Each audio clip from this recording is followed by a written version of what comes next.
we'll start right in. We have 3 reports today, and first is our district bond project update. So Dr. Nugent will start off. Yeah, so it's pretty exciting times. If you go by the field, there we go. If you go by the baseball field this week, you should actually see some turf being laid. So that's pretty exciting. We're to that point where I know tomorrow they're running a line, so they'll have some streets blocked off up around the baseball field that we'll be putting some notices out. But that will be very exciting. We're about 2 weeks behind on roof work starting. The projects that our roof project manager has are backed up, his current projects, because of the weather, so that's putting him behind for us. But in the next 2 weeks, we anticipate the elementary school parking lot and the high school parking lot to be impacted with a lot of stuff. So we have 2 companies working on each of those buildings.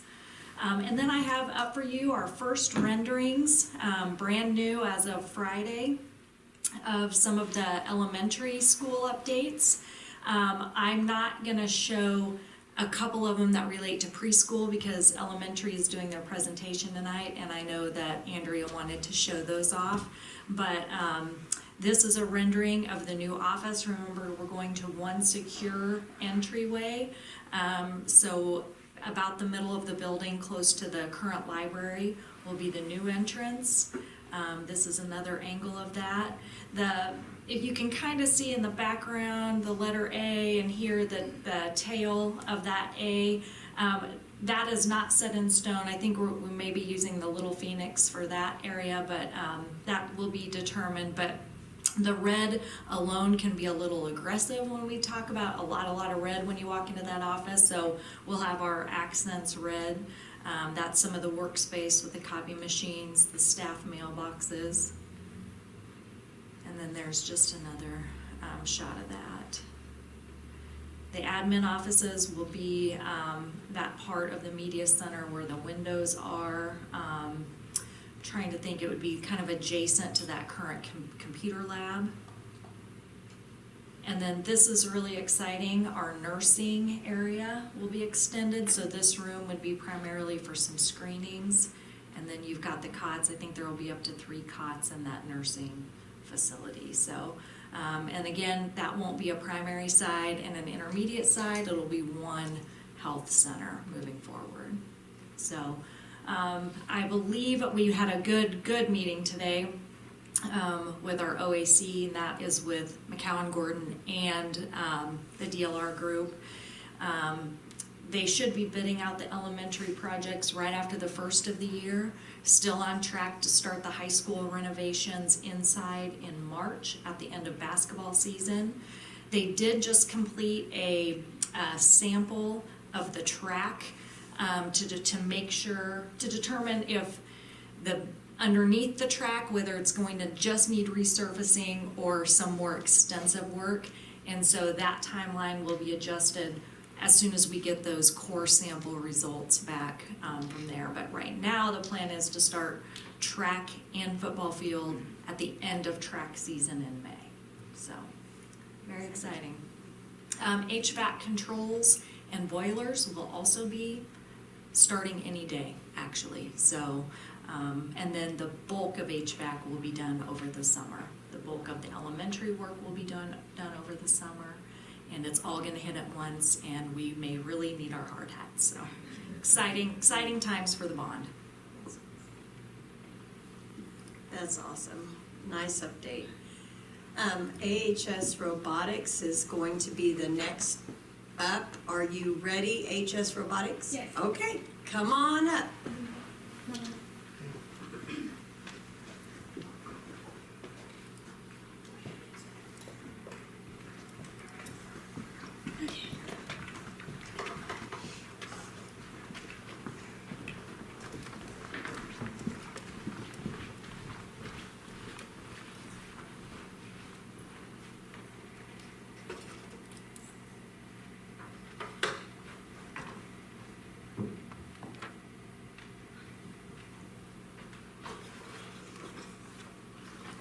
All right. Hello. Hi. My name is Cheryl Vanderhart. I am the robotics president at AHS. I have been in robotics for 3 years. I have 2 team members with me, Maya Frankie, who is a freshman. This is her first year in robotics, and Morgan Volmer, who is a sophomore at AHS, who is our head builder, and it is his 2nd year in robotics. Sorry, I'm a little nervous. Just take a breath, you're doing great. So before I get into explaining who our robot is and who our team is, I would like to take a rundown of what our competition was this year. So this year, WSU, Wichita State University, decided to come up with a challenge that was inspired by Colorado State University. Colorado State University is currently working with NASA to make a robot inspired by our competition this year to be able to take a robot to NASA, who will be able to mine stuff on the moon. So this year our challenge was called Low G, stands for low gravity, and we had to create a robot this year that would be able to do various moon missions, such as repositioning solar arrays, being able to pick up moon rocks, being able to move boxes, and being able to reconnect Wi-Fi if needed be for our robot. You may be wondering, who is our robot? So meet Wall-E. Wall-E, we got the idea from obviously the movie Wall-E and Eve. Another part of our challenge this year was making a little astronaut. So this is Eve. She's really cute. If you guys would like to take a closer look at her. Yeah. Oh, she's so cute. Eve, the purpose of Eve's was to get extra points if she was able to stay on Wall-E the entire time, as shown me.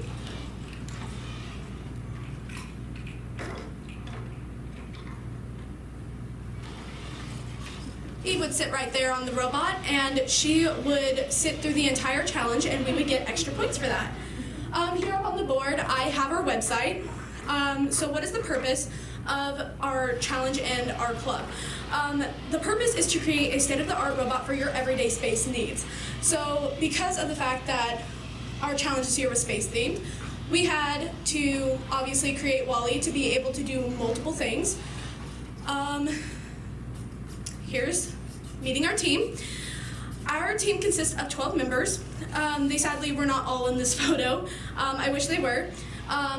Having time for robotics is definitely hard to get everybody in one group. We are very versatile. We have many people in different clubs. I myself, I'm a section leader in band, and I also am the president of our GSA club. So I have a lot going on. Morgan and Maya here are also in band, and Maya, I do believe, is also in GSA. No? Okay, close enough. We have a couple of members who are also in GSA. It's hard to keep track of all of them. But our team works very hard every day to not only create a robot, but to be able to participate in all of the challenges that come with robotics. So what have we done?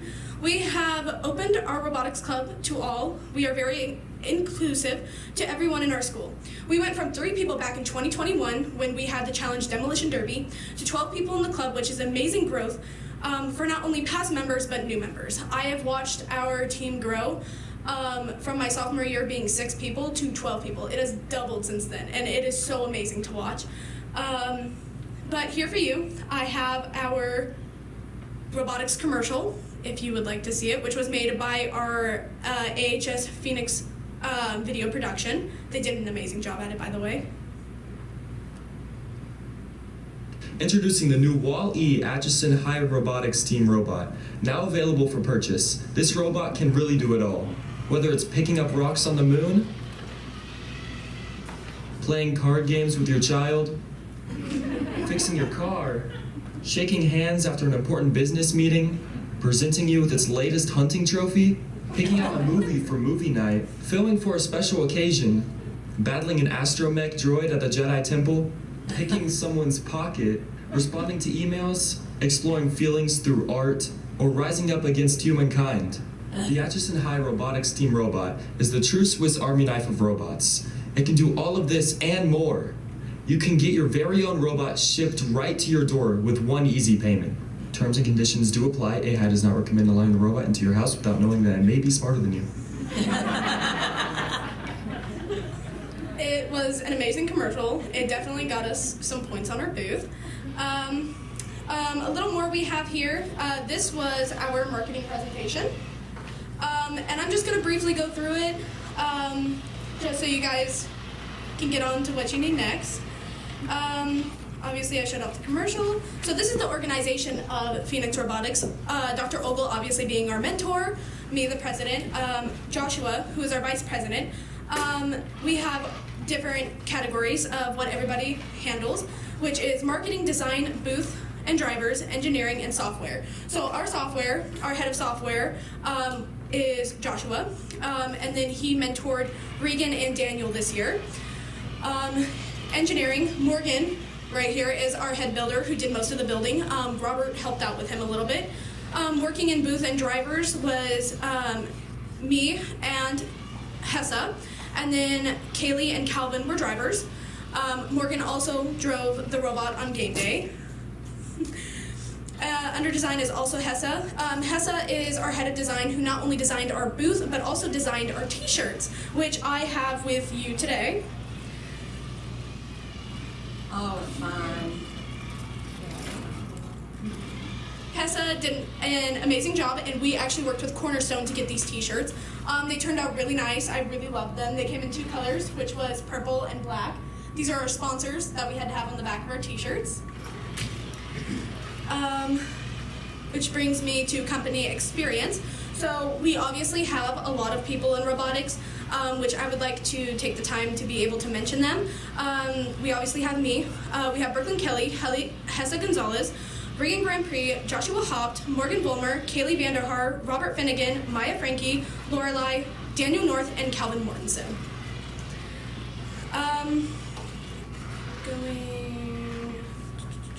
So you might be wondering what our budgeting is. I'm honestly not sure how much we get from the school when it comes to robotics, but I do know a lot of our money comes from sponsors. We go around the town. I've gone to First Fridays. I've gone around to parents and companies downtown to be able to get sponsors and money for the club. Robotics is not cheap. I wish it was. Because after every trip to Wichita, we always love to go and sit as Bengals, and we love to eat our heart outs after every event. So a lot of our travel expenses are typically around $200 for food, possibly gas, sometimes getting supplies. Materials are about $400. We had to buy paint, plywood, and a bunch of other stuff this year. It's really amazing. So here's some of our national sponsors, which is not only Kansas Best Robotics. We also have Wichita State University, I'm assuming Toyota, or whatever that is, Texas Instruments, Beechcraft, Integra, Spirit, Wolfram, SolidWorks, MathWorks, Regal, IGUS, and then something else that I don't know what to read. And that's a little bit of that. Exiting out of that. We also have our notebook on here and then a quiz. Our quiz was used as game day to have an interactive part of our challenge. But moving on to events, some of the events that we do is obviously game day. Game day was our big competition, and I would like to say that even though we weren't as accessible as we wanted to be, I see that we have made a massive improvement over the years. So this year, our team placed 10th overall, which might not seem as good, but we were up against 20 teams this year. And compared to last year, where we tied 17th with 11 other teams, I think we did really good this year. We also have, at the time when I made this, these were upcoming events, but past events, we have assemblies. We presented to the Atchison High School what our robot does. It was very brief, but we kind of showed off our robot like we needed to. We also plan on going to the elementary school and the middle school to get people interested in our club. Our club can be, did you break it? I know. Oh my gosh. No problem. That's nothing I can. Sometimes Wally has complications. But we also did practice day. There's another team picture for you guys and the crew that actually went to practice day. So a little bit about Phoenix Robotics. I'm not honestly sure how this activity became to be whenever Opal took over. But like I said, I've watched this club grow since 2021 when they first did Demolition Derby. I've seen how much improvement we've had in our challenges, and I have seen us get more efficient with our challenges and very more creative with our challenges.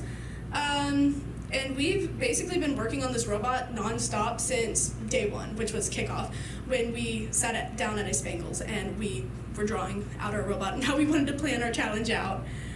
So here's some pictures of the team. The first one is obviously us at Spangles, and then our team picture. And then, so who are we as a club? We are a team that consists of 12 members, as you can see in the photos below, which I will go into that. We work hard every single day, roughly from 3 p.m. and sometimes up to 12 a.m. There was one night where it was the day before practice day, and I was at the school till 12:30 writing our notebook for our challenge. We have a very committed team that works hard every single day to not only complete the challenge, but who balances a bunch of teens who balance out school activities and work. We are proud to say that we are Phoenixes from AHS, and we are a proud team of robotics kids who enjoy this when the time of the year comes around. I always find myself being really excited when robotics comes around. It's one of the few non-music things that I do that I just get to enjoy every year. So the first picture is Morgan working on our wheels. The next picture is Joshua also working on a robot, and Robert. Kaylee is watching Morgan build. We have kickoff. There's a picture of me working on our notebook. And then here are some other pictures from not only practice day, but us just working. And so a little bit about our robot. So this is Wally. Obviously meet Wally. So how did we come up with Wally? You might be wondering how Wally got his name. Well, the president came up with the name. On practice day, she came up with the name from the movie Wall-E. When she found out about the Manny challenge, she thought, what's better than naming a robot Wall-E and Manny Eve? We started prototyping day one at Spangles after kickoff when we were going to do what we were going to do with our design. But after a few days, we came up with multiple ideas and started to prototype, and soon enough, we had an amazing robot that we were ready to take to game day. So Wall-E originally started off with these drawings, obviously, and then we put him into CAD drawings. Some special features about our robot that I think you should know, and what made our robot different from others, is Wall-E, as you can see, you might be wondering, why are his wheels not straight? Well, Morgan, our builder, who's standing off to the side over there, actually came up with the idea of having cambered wheels. This year, gravity was obviously at a disadvantage this year. It was not on our side this year. So we came up with the idea of having slightly tilted wheels so that it would not tip over as easily during our challenge. As you can see, we also have these weird white bars. Morgan, can you go point out our tippy bars? So our tippy bars right there are to also help prevent our robot from tipping over. It has penny weights down at the bottom, so it's a little heavy. So it has penny weights at the bottom to be able to keep center gravity. Our robot is also only, I do believe, 14 pounds. If not, it has gotten more weight, who knows. But when we first weighed it, it was 14 pounds, which was the lightest robot at practice day. We wanted to keep our robot light this year, which is the reason why, as you can see, Morgan, can you go point out the shoulder? Our shoulder this year is made of PVC pipe. Usually in most of our designs, our shoulders are made of wood. Well, this year we decided to go with PVC pipe so we could have more balance, so that it wasn't weighing us down, so that we could move faster. And that is pretty much it. That's a wonderful presentation. Thank you so much, and thank you for your dedication. That is really great. Thank you so much. No problem. Thank you so much for letting us come here. Very, very good. Job well done. Next, we have the Atchison Elementary School Building Report.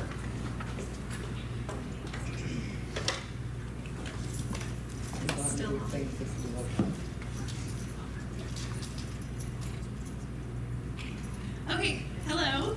I'm Andrea Coppinger. I'm the interim head principal at Atchison Elementary School, and I have also invited our entire building leadership team to attend this board meeting for our presentation. I feel very strongly they are the decision-making group of our building, and so I wanted them to have the opportunity to also share with you the wonderful things that we're doing at Atchison Elementary School. So I'm going to share just a little, and then we have some different teachers who are going to come up and share too. So we're just going to talk about these 4 outcomes tonight that we focus on when we talk about what success looks like in our building. So the first one being kindergarten readiness, and I'm very excited to talk a little bit about our bond and where we're at, where we're going with that. You can look at our little phoenix here and kind of see all the things that we do for kindergarten readiness and read through those. But the really exciting part, so if we look here in the very top left, is our new kind of welcome into our preschool area. And you can see that those double doors still maintain our hallway through there. If you can kind of get a picture of we're on the primary side in between the primary office and where our two preschool classrooms are now.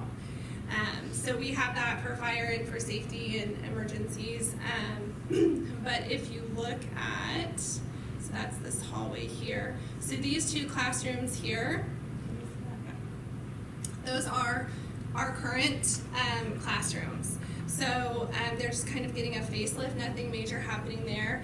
But then we're reworking our entire primary office, and this middle space right here are these beautiful renderings that you see here. We got to see these on Friday, like Dr. Nugent said, and we actually got to make some design choices. So the DLR group has worked very collaboratively with our staff, and so our preschool teachers have had the opportunity to go in and give feedback and say we would need this or that, or we don't need this or that. But then Friday we actually got to pick out a few colors, some flooring, some really exciting things. Luckily, there's a whole team of people to help with that. I was like, no, I cannot make this decision. But this is our kind of our common space right here for all of our preschoolers to use. That would be our hard surface area, so we can have breakfast and lunch in that space. Sometimes the cafeteria is just a little bit too big and open for our preschoolers to be successful in that setting, so this affords us the opportunity to bring those meals in. We have a hand washing station right in the middle that has to do with some plumbing and things that couldn't be moved, but that works out perfect to be able to utilize that. The mural that you see on the wall is the mural that's going to be in there. Super excited about that. We went with kind of the yellow and the green on the floor. And then we're hoping, they said if we open up the ceiling and it's pretty enough, we can do the clouds. So everybody fingers crossed for a pretty ceiling. And then we have the 3 different entrances. So over here are the 2 existing classrooms, and those would be our gen ed classrooms, and then this is a special ed space right here. And so each doorway has its own color of, it's not really tile, I don't remember the exact. Rubberized. Yeah, like a rubberized flooring. It has kind of a swoop of that color, so you can say go line up at the blue door, go line up at the purple door. So this is our first look at our space for preschool. We're super excited. We also think that this is definitely going to be a feature for recruitment and retention when we talk about staff in the building. And I know our preschool team is really excited about it too. And then just continuing with our kindergarten readiness piece, obviously this is a huge piece of it. We have some other really fun things that we do in preschool. One of our biggest events is our kindergarten kickoff, which I just feel like every year we kind of add to it and grow and improve. We got an actual vinyl banner that says kindergarten kickoff. I was really excited about that. But then this was kind of the big feature this year. We did this kindergarten signing day. We had 2 different photo ops just like this where families could come in, the kindergartner actually signed their name on the line, and that pencil actually wrote, that gigantic pencil. Lots of pictures, families loved it. But our kindergarten kickoff event is an opportunity to partner with families, get them in the building. They complete the ASQ, the Ages and Stages questionnaire, the screener. that's a good way to ensure that a high percentage get completed, so that we can have the state can have that screening information. Then the students get to go around different stations with their teachers, with their kindergarten teachers, and just get just a little introduction to what kindergarten life is. And while the students do that, the parents, the families stay in the gym, and we do a presentation. We just kind of say, welcome to kindergarten, here's your new life, and answer lots of questions. So while we may have some families new to the district, they hopefully have a very warm welcome, but even our returning families, just knowing that they're transitioning to that whole day kindergarten. And then just some other things that we've got going on in preschool. Preschool is very good about bringing in guest speakers to talk to the preschoolers. We have a group of high schoolers that come to us every day. They get in there and engage with those preschoolers. We also have these wonderful new communication boards in the preschool playground. So even students who are nonverbal can still communicate with their peers and their teachers. So just some of the good things that we're doing to prepare our students as they come into kindergarten and really make an impact there. So now we're going to move on. Here's my preparedness. Yes, that's me. How do you get this stupid slide? Use the arrows. Yep.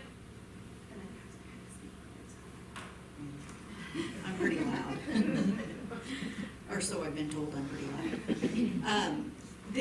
Our first slide is about visible learning and the impact cycle that we're all doing right now. Each grade level is actively engaged in their impact cycle. Most of the grade levels are either focusing on feedback or the assessment capable practices, which is your learning targets and success criteria. And during our professional development day in October, each grade level presented their initial data to the entire staff. And this picture is kindergarten showing their data. We will continue this every 6 to 8 weeks, allowing for ongoing data collection and sharing. Additionally, we are implementing a school-wide impact cycle. That cycle is going to be centered on being assessment capable. The goal has been divided into smaller, manageable pieces with incremental increases each step of the way. Next. This is one grade level's example of learning intention, life connection, and success criteria. I really like this one. Next is a visual reminder of our response to intervention, where 80% you want at tier 1, 15 at tier 2, and then 5% with the intense services, and that being the fewest. This is our iReady diagnostic data from the fall. iReady is conducted 3 times annually, fall, winter, and spring. And of course the objective is to move the green up and lower the red. We're confident that our impact cycle and the principles from visible learning is going to contribute to achieving our goal to move the green to more and the red to less.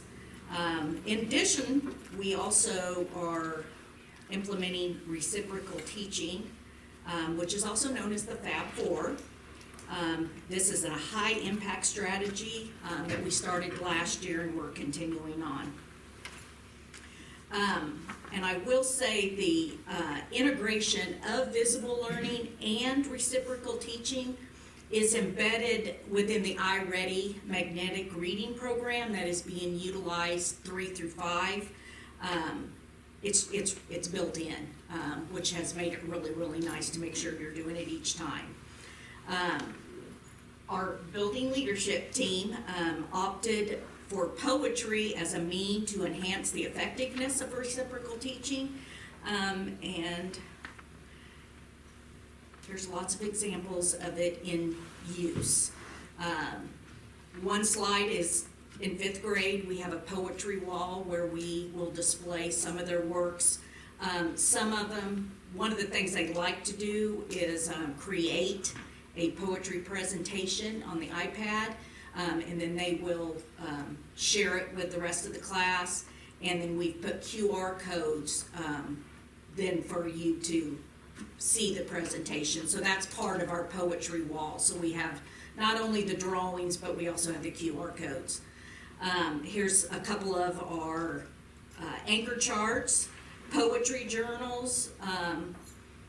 5th grade also does Poetry Palooza every Friday, and we have a choice board that they can choose how they want to present their poem.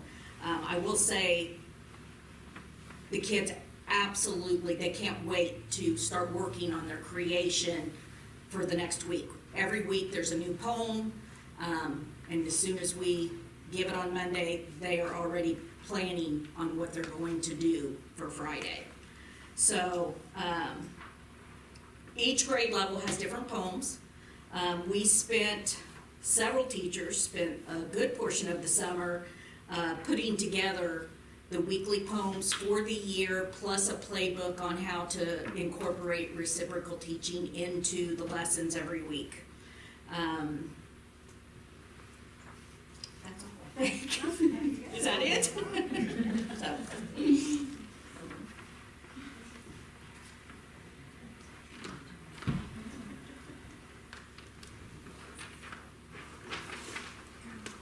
Good evening. I'm Kara Soph, school social worker at Ashland Elementary School. Talking about social emotional growth. This is a beautiful example of our Friday mornings in the gym.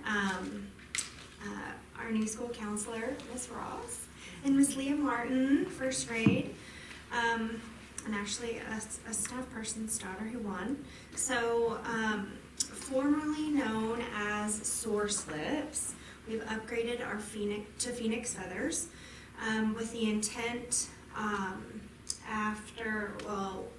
we're working on getting an empty Phoenix jumbo size in the library hall. So then the kids, after the slips are drawn, they go back to the kids. The kids then cut the feather off, color it in, and then we're going to have a beautiful array of red and yellow feathers from the kids who get nominated each week. Still in the works. So our Phoenix feather is our process of kind of behavior reinforcement, focusing on our Phoenix 5, which are listed: persistence, reflective, problem solver, embracing challenges, and taking ownership. And then we remade our Phoenix chant that we do every day, 4 days of the week. We do it via intercom. We have 5th graders that read all of the morning announcements in the morning over intercom, and then on Fridays in the gym we all get together. We do Phoenix Feather nominations, the pledge, all the things, and then our Phoenix chant as a group. And the kids surprisingly learned it very quickly.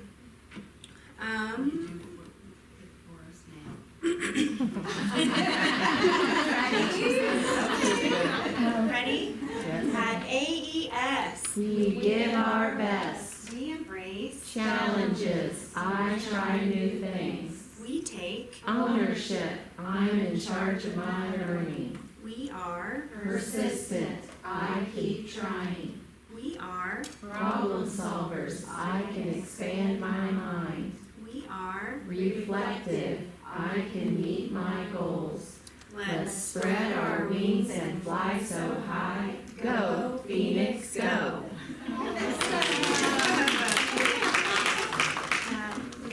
Okay, so that's a fun You thing. should come any Friday morning if you want to just start your day off with a bang. It's really the greatest place. Yeah. And you saw this in Ms. Ray's presentation on academics. It's our MTSS, multi-tiered system of support, traditional pyramid. 80%, 15, and 5 works just the same for behavior. So we're currently taking a deep dive into a tiered behavior support system for tiers 2 and 3. Obviously, 80% of our students are receiving universal support score instruction, which 100% of our students are receiving that. Oh, sorry. Tier 1, Yes. it works for about for 80%. Sorry. Yes, thank you.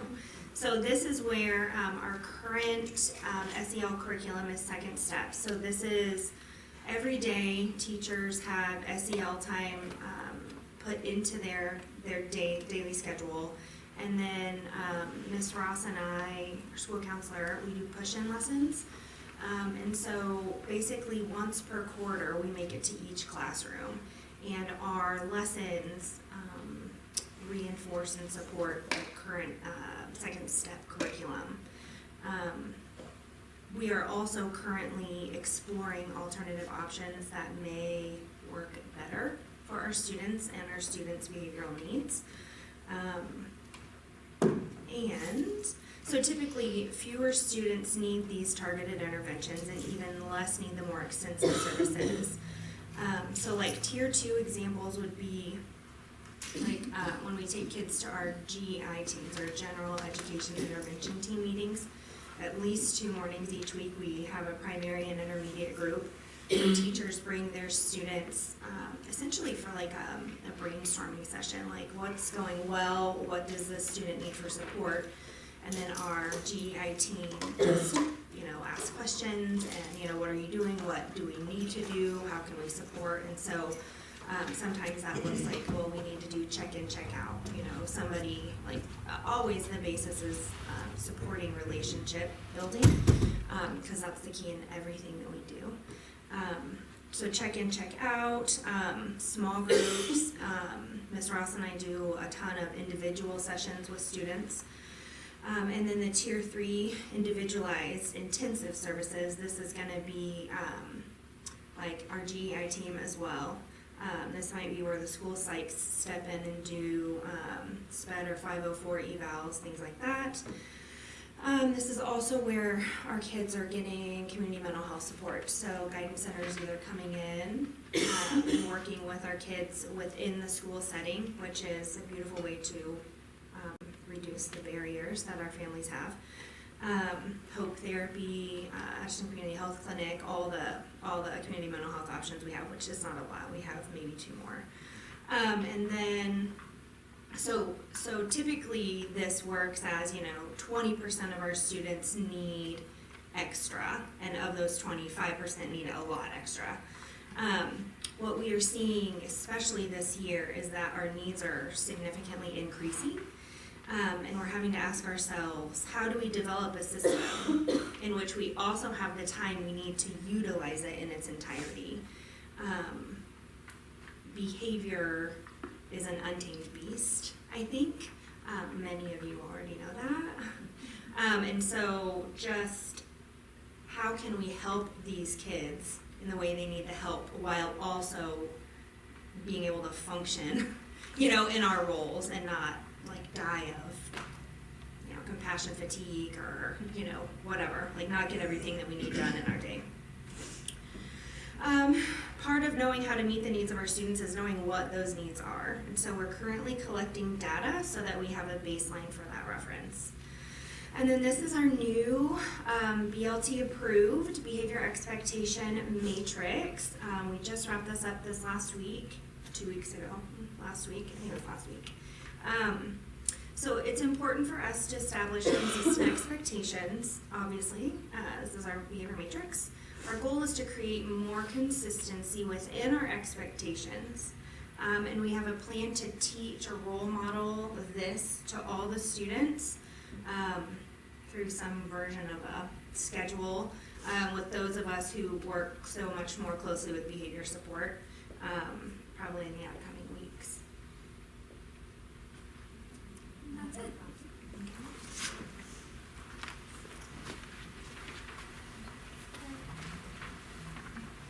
I'm Lee Cynthia Martin. I teach first grade. I'm going to talk to you about civic engagement. You guys all know what civic engagement is. You guys have jobs outside of being board members.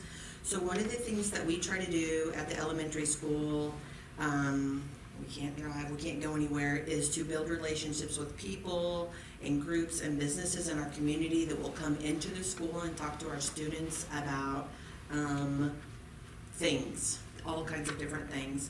And so these will help us hopefully build these into our students when they get into middle school and high school, so they'll want to do that. So we really have a lot of activities that we do with people in the community. So this kind of shows you several of them. This picture right here was our family engagement night, and Benedictine College works really well with us. They did a spooky science night for Halloween. So when we did family engagement, we asked them to come to family engagement to hit those kids who didn't go to the college to do this. So this was some of the activities they did at Spooky Science Night. So they got to do it at the elementary school as well. You notice that we have lots of different community helpers. We try to do 2 family engagement nights a year, one in the spring and one in the fall. We have a great work with the high school. They are coming over and helping with the popcorn. We don't have enough volunteers to come help cook popcorn for us on the first Fridays we do, so the Stuco has been coming and doing that. We have dance and cheer clinics for our kids so they can see what activities they can get into when they get into high school. We also do a lot with Benedictine. This is the Give Me 5 Fridays, High Five Fridays. So the athletics departments comes over and the kids get greeted back in the back or in the morning when they get off the bus. We have done activities with the Atchison County Extension Office. They came and did a presentation. Where does bacon come from, or how do you get bacon for us? We have a really good relationship with the fire department. They come during Fire Safety Week to first grade, and then they also come during third grade, fourth grade, and do junior fire marshal, so they get to actually have some lessons about being a good safe person. And the YMCA is a picture on here as well. We also tried to do some voting with our first graders, and we didn't vote on presidents. We said we're not even going to bring it up. Too much controversy. So we did, which is better, the Oreo cookie or the Chips Ahoy chocolate chip cookie. So we voted, just to a note, the Oreo won by 53 to 32. So yeah, so it was kind of tough. Yeah, we got to taste all of them first, and then they voted for which one they liked the best. We also do, so here's some pictures with the the Medical Lodge. The kindergarten goes to Medical Lodge several times during the year to interact with the residents there. You see a picture of the junior fire marshal. The winners of the junior fire marshal get to go up into the bucket truck, so that's exciting for them. With some pictures of the health students, the nursing students from Benedictine come and do some activities with kindergarten, and sometimes they help us with our screeners that we have. And then Mr. Weaver always opens up activities that go with music to, like this student, she won singing the national anthem, and all she had to do was submit a video. So that was one of the things that she did. And then right here in the bottom is the junior fire marshal doing the lessons with the kids. So there's a lot of activities that go on. I'm sure I left some out. At AES, we have our Stuco that is very active in our school with helping the teachers with Teacher Appreciation Week. They plan Spirit Weeks. They help with, we're going to have a family movie night, and they come and sell stuff. And then they also help at all of our programs, pass out programs and things like that to the parents. The Boy Scouts and the Girl Scouts always come in and do some presentations. Usually in the spring, the library will come in and ask us to be a part of their summer program. So we have a lot of civic engagement in our town that we really try to incorporate with our students. So the last slide, I'll just say it. This is a member of the building leadership team. Everyone stand up, whether you want to or not. This is all of the building leadership team. And we're really proud, as well as our principals do as well. So. Did you have any questions about all of those things that we just went over? over. I mean, we could just keep talking for a really long time. You know, usually when teachers need ideas for things, you go to Pinterest and you find them, but I don't think there's one thing you presented that could have been found on Pinterest. You guys have done amazing work, absolutely amazing. Thank you. Okay, thank you very much. Thank you so much. Appreciate all your hard work and efforts. You do totally make a difference every single day, and I hope you do keep that in your heart, especially on the hard days, because I know there's hard days. So thank you, each one of you, for all you do. Next up is our public comments, and we do have a public comment tonight, and it's Rachel Crosswhite, and she wants to visit about unified bowling. And there is a little thing to read, but I can't find it right off the bat. But it's about unified bowling, so Rachel, I'll just ask you to step up to the podium. Thank you. Hello, so I just wanted to share some pictures and our scores. So this is the first year that we were able to do unified bowling at the high school. I'm the head coach, Sarah King is the assistant coach, and we had about 15 students that participated, so we were able to take 4 to 5 teams to each of our meets. We had 4 meets. The slogan that we used was Champions Together, so I have some pictures on here. We practiced in Leavenworth at Crown Lanes, which is where who we partner with for our bowling seasons. So the kids really enjoyed it. Unified bowling is a little bit different, so they had to learn the process. Their teams are made up of either 3 or 4 people, depending on how many we had that day. 2 athletes and then either 1 or 2 partners. And they bowl 6 games total, but they only bowl certain frames. So the partner bowled frames 1, 4, 7, and 10. One athlete would bowl 2, 5, and 8, and then the other athlete would bowl 3, 6, and 9. So they had to keep that rotation in mind as they were bowling. But it makes it really fun because they're working together to get their score. So then here's some pictures from our meets, and we love seeing their smiles and how they were able to build friendships with the other students that were there as well. So our first meet, and I put on here, there were 23 teams, and these are our scores, which honestly isn't bad when we didn't have a whole lot of practices going into it. I think we practiced 3 times before our first meet. Here's some more pictures. And then our second meet, we bowled against 21, or there were 21 teams total, but if you notice our scores went up by about 100 pins for each team. Some more. So meet 3, we continued improving. We had a couple teams, or one team get a couple hundred games. And then our last meet, which was senior night, we had one team that actually placed 4th out of 16 teams. So they did really good. Everybody showed improvement all season long. It was actually the first time, so I asked about senior night just because I know we do it with other sports and they've never done one for unified bowling before, but they were willing to, so I said, hey, let's do it. So we actually had 4 seniors, 1 couldn't make it to senior night, so Logan Garrison and then Randy and Monty Bryant are pictured here. And they really enjoyed having that spotlight on them. I know I extended the invitation and some of you were able to come, and they were thrilled that they had all of the spectators and support there watching them. So thank you for coming for that. We do have one last meet. It's regionals, and it's this Wednesday at Park Lanes. It starts at 1:30. I know we are all busy, but if you could just at least send them some good thoughts.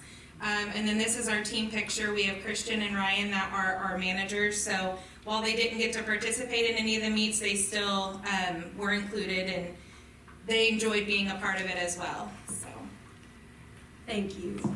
That was so great. Thank you for sharing that with us. Thank you so much. And thank you for the emails that you send us too. Yes. I appreciate that. Yes.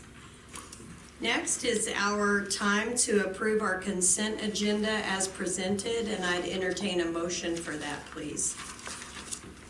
Move we approve our consent agenda. As presented, thank you, Sean. And Sean will second, thank you so much. Any discussion? Seeing none, all in favor, raise your right hand. Thank you so much, it does pass unanimously. Tonight, for our action items, we have the revised policy about the workers' compensation, and Ms. Honeywell, do you want to speak to us again? Or, I mean, we've seen this, it's been in our packet, we read it last month, but No question. just be a nice, yeah, it was pretty, yeah. So, anybody have any questions about that? We need to, okay. So I'd entertain a motion to accept that, make a motion for the revision of that policy, GAOE. I move to revise policy GAOE. Second. Thank you so much. Any discussion? Seeing none, all in favor, raise your right hand. Thank you so much. It does pass unanimously. Tonight, an exciting moment is, and items for discussion and consideration is our district strategic plan, the very first read, which I'm very excited for. So, Dr. Nugent? Yeah, we have, take it so away. we have a couple of people here, so several people that were on that committee came tonight, so thank you, because I know Yes. you have a lot to do on a night, besides board night. Why isn't that showing? Sometimes there we go. So I'm gonna kick it off, and then I've asked, Jackie, Chad, Nicole, Lindsay, to also get up and give some insight into this, but I'm going to give a little history to the strategic plan. So if you have watched our board meetings over the past 5 years, and this was even before me, it has always been established that our board did a self-evaluation every year. And from that, we identified areas and had some goals, but we never truly had a board strategic plan to guide our decision making. And so I kind of tasked our board with, are you interested in a strategic plan? And maybe nudge them a little bit, because we've invested all this time and energy into visible learning, but we really needed some focus areas to drive our decision making as a board. So they agreed, and we reached out to different community members, different staff members, board members served. Attached is the list of our committee members. And some made it every meeting, some made it a few meetings, but everyone contributed when they were here, and we're so grateful for that. After the first meeting, or at the first meeting, we looked at several things. One was a survey that we had sent out to community members and staff. That was a little bit of an eye-opener, because what we learn about surveys is sometimes the loudest voices aren't always the most positive, but that was okay, because it really did open our eyes to some things that we needed to focus on. We analyzed those responses. We looked at our district mission and vision statement.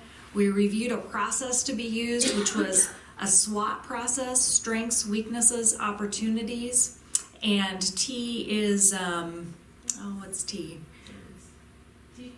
Threats. That's right, threats to the process. Then we divided that night into groups of 4 and 5, and we really began to dive into that work. And from that, we developed about 11 key themes that emerged. And 11 themes is a lot for a board to focus on. So at our next meeting, we took those areas and we got those down to 4 areas. So I'm going to run through the timeline a little bit. And then at the end of the timeline, we will probably do some tweaking, but we started the process in August. We began meeting in September.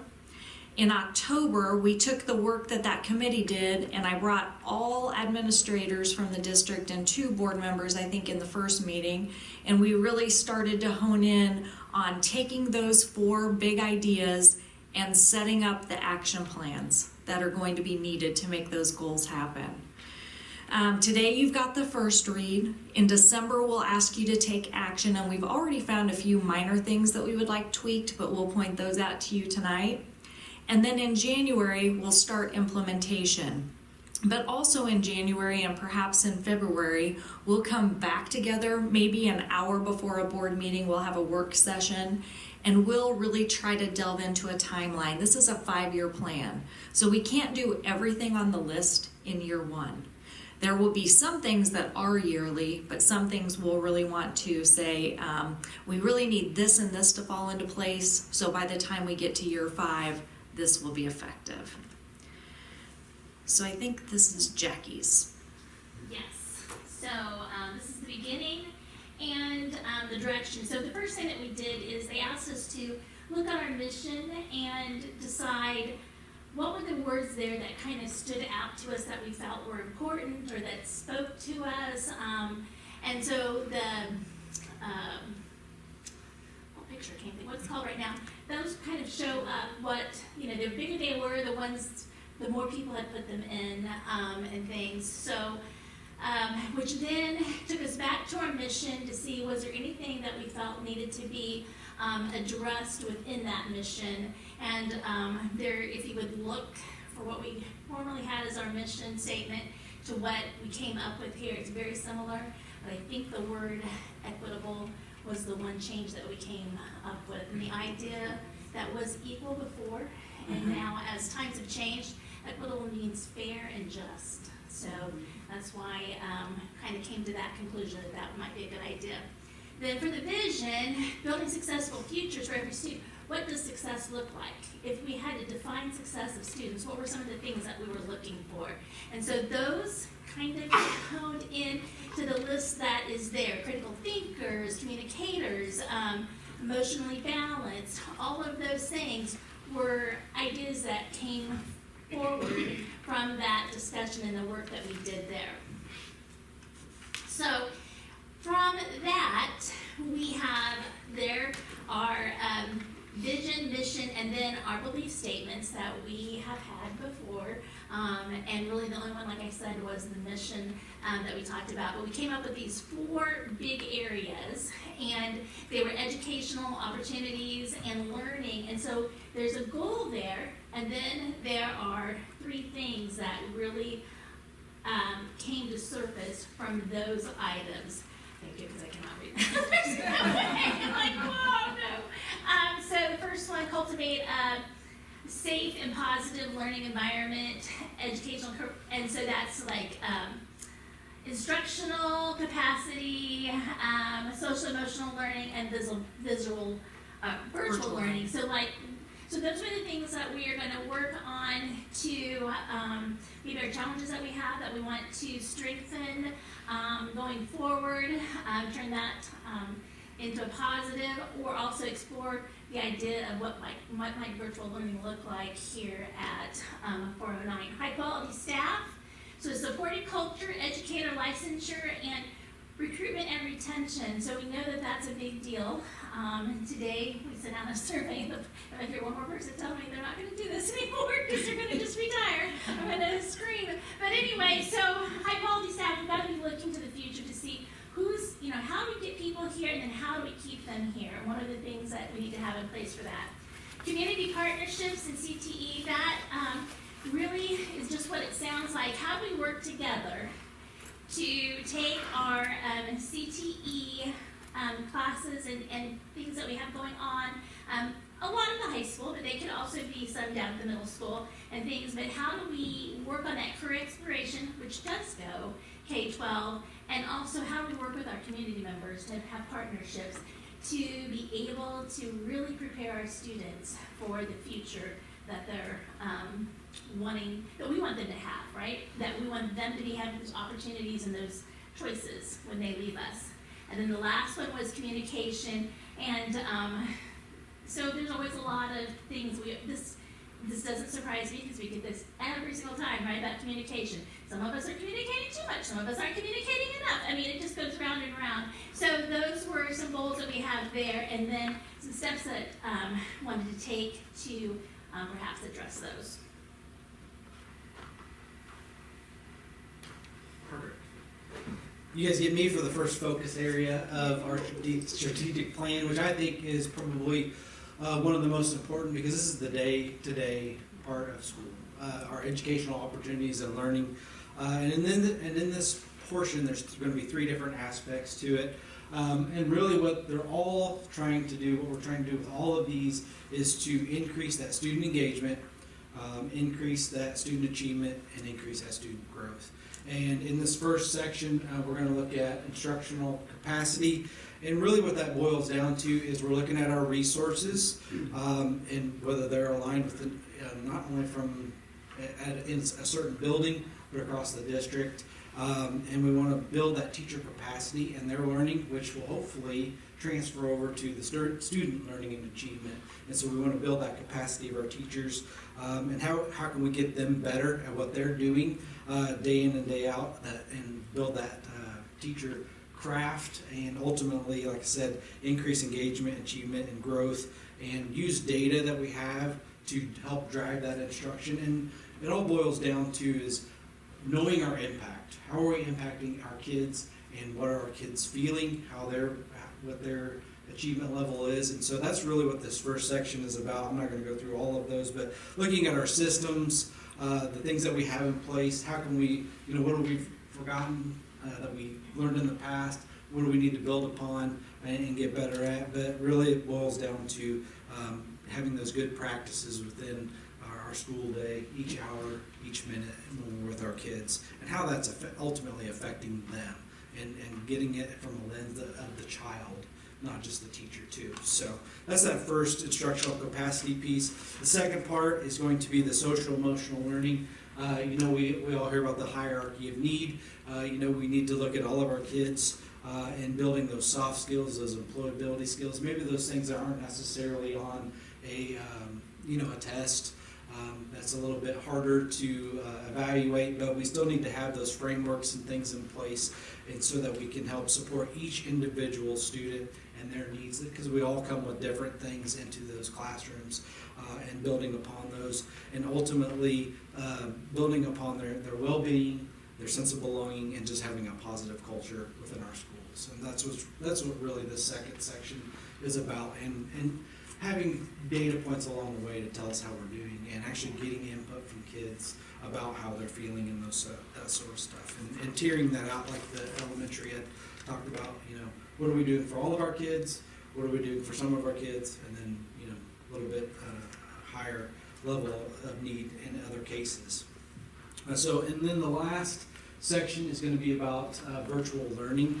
The landscape of education is changing all the time, and technology is changing that. And so do we need to explore having a virtual learning opportunity, and what are going to be the steps to that, and how can we maybe implement that and get a bigger piece of kids under our umbrella. And so we'd have to create plans to do that. So that is the educational opportunities in the area. And jumping right off of that, we can't provide educational opportunities and learning for kids if we don't have Focus Area 2 high quality staff. And just to reiterate, all of the stuff from this plan came from those surveys that we had a variety of stakeholders look through, and then that team really sorted through those, and these were the common themes. So I really like this Focus Area goal: establish a district-wide culture of support and belonging to recruit, develop, and sustain a high-quality, diverse staff to maintain or increase student enrollment. So this is talking all about how are we going to recruit and retain our staff. And action plan 1, starting by building that supportive culture for the adults. So first, really evaluating how effective our onboarding, mentorship, high-quality PD is. And then fostering open communication, whether that's at the building level, district level, all throughout. The third one, providing district leaders, department heads, and building leaders on just more training on how to foster that culture of support, and really embracing people who come to us from diverse backgrounds in terms of experience. And then last, establish clear and transparent communication with district and building admin for basically who should be the go-to, because we know the size of our district means we have a title, but we wear many hats. So making sure teachers know, if I need help with this, this is my go-to person. So that's all part of building that supportive culture. And then number 2, educator licensure. So as we have different people coming to us from different program pathways, we want to make sure that we're supporting them through that process. So hiring or appointing someone to become our licensure expert and to both recruit and monitor and track candidate progress. Creating a licensure roadmap. The state has one, but we'd like to create our own. regularly analyzing licensure status data. So are all of our licensed ELA teachers leaving? Are all of our licensed special ed teachers leaving? And just use that data to really pinpoint and recruit.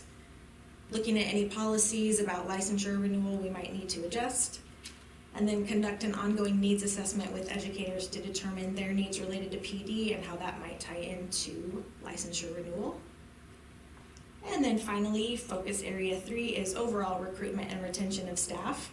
So looking at our classified staff, we have some really, really talented people that we see their potential and just helping them take that step forward. For example, we have some great paras who would be excellent teachers, so just helping provide them the support and information they might need to take that step. Looking at our high school kids and enrollment and teacher pathway opportunities, really doing a Grow Your Own program. Potentially establishing a guaranteed teaching job for graduates of 409 who pursue education. Regular review, as the board is already doing, regular reviewing and adjusting pay scales and making sure we remain competitive with like-sized districts. Continuing to review that staff exit survey data as part of the needs assessment to look for any trends and any assistance we might need.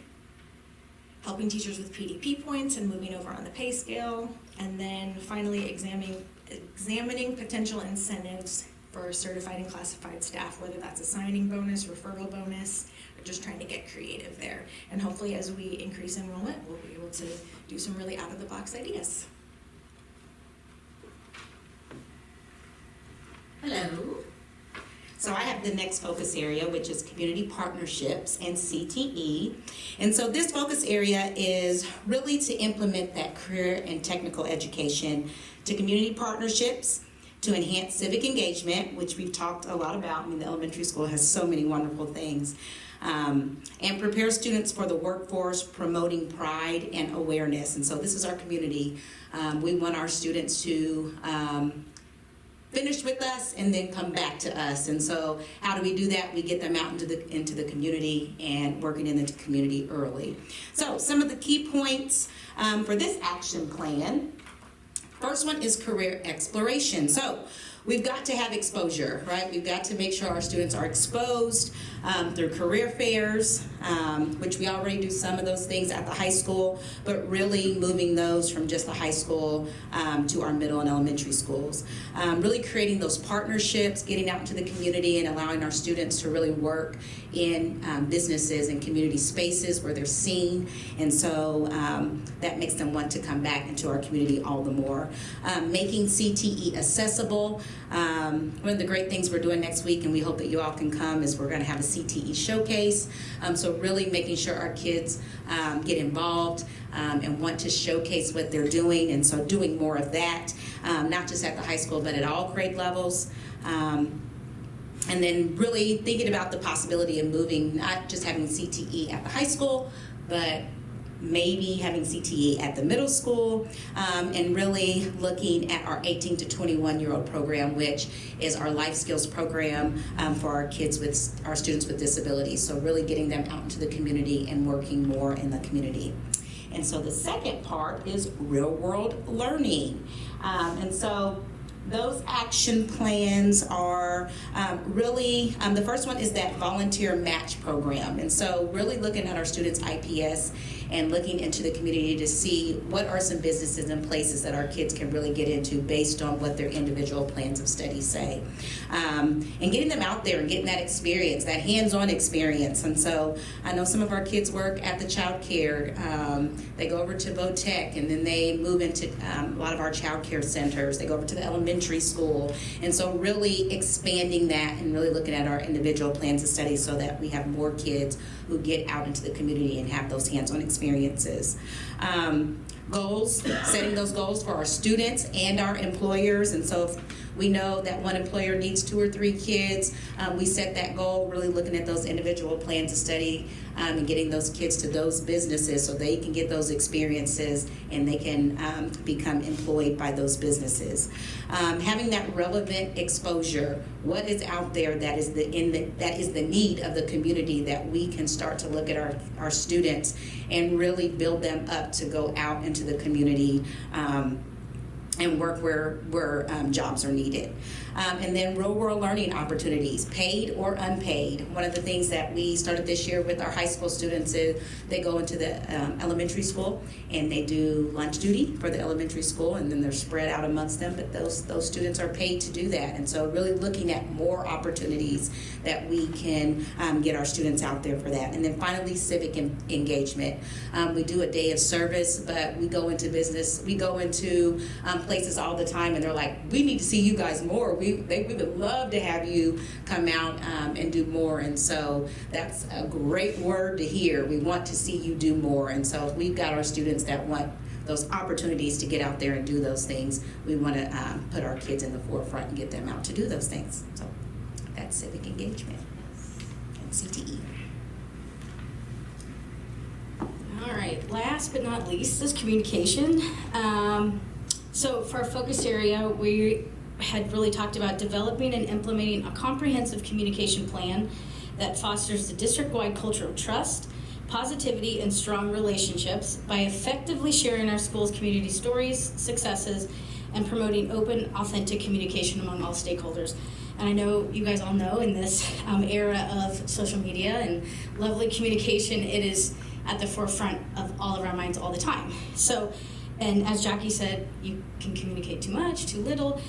So the whole point is this two-way communication. Really, how do we get our stakeholders the right amount of communication? But it's just not to our families, it's to everybody. It involves recruitment, it involves bringing more people into our district because of the stories that they're seeing on the news, in the newspaper, on social media. So our action plan really is focusing on three things. The first one is a comprehensive communication plan, which this really talks a lot about, a lot of us are communicating in different ways. So how do we succinctly look at platforms or different like technologies that we all can use to make sure that families can kind of get the same information in the same way.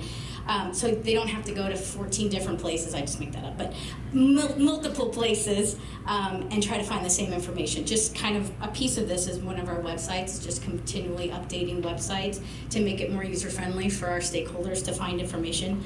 But on top of that is exploring social media sites to help tell our story. And that second one is we have to tell our story, because when our story doesn't get told, it gets told the way they want, people want. And we need to be the one telling our story. Reviewing the website and creating plans to update this regularly, investigating platforms to be used by teachers and sharing with families. And then the last one was just providing training and specific expectations for staff and how to use the platforms in the social media. It says with parents, we want to change that to families. So that was an area I caught just like literally an hour ago, and I was like, oh, we use families a lot, so we just want to make sure we are doing the same thing. The second, oops, I'm trying to do this on my phone so I don't have to turn around. The second area is board communication. This was a big area. We get emailed quite a bit about videoing and board minutes and board agenda. So this one really just focuses on how do we get the best information out to our stakeholders from these board meetings. So whether that's before the board with the agendas, recording the videos, and I think we've got a really good plan in place for that. And then the last one is stakeholder engagement, which goes really nicely with a couple of the other ones, the other three that we have, which is really enhancing our family engagement opportunities, establishing family and parent expectations across all buildings, investigating back to school night scheduling. We get a lot of communication on that, so really trying to let stakeholders know that we really are listening and that we want to address those needs, and explore an option for community on-site enrollment. So we went all the way back, to online enrollment, but we have a lot of families and a lot of stakeholders that struggle with the technology. So what can we do to help enhance that? Increase administrator involvement in more community organizations, and then increase staff involvement in community organizations. The more we're out in the community, the better we can tell our story. And then increase staff presence at events. So that is communications. So if you look back, that is a lot of indicators under each of these action plans, right? And so it would be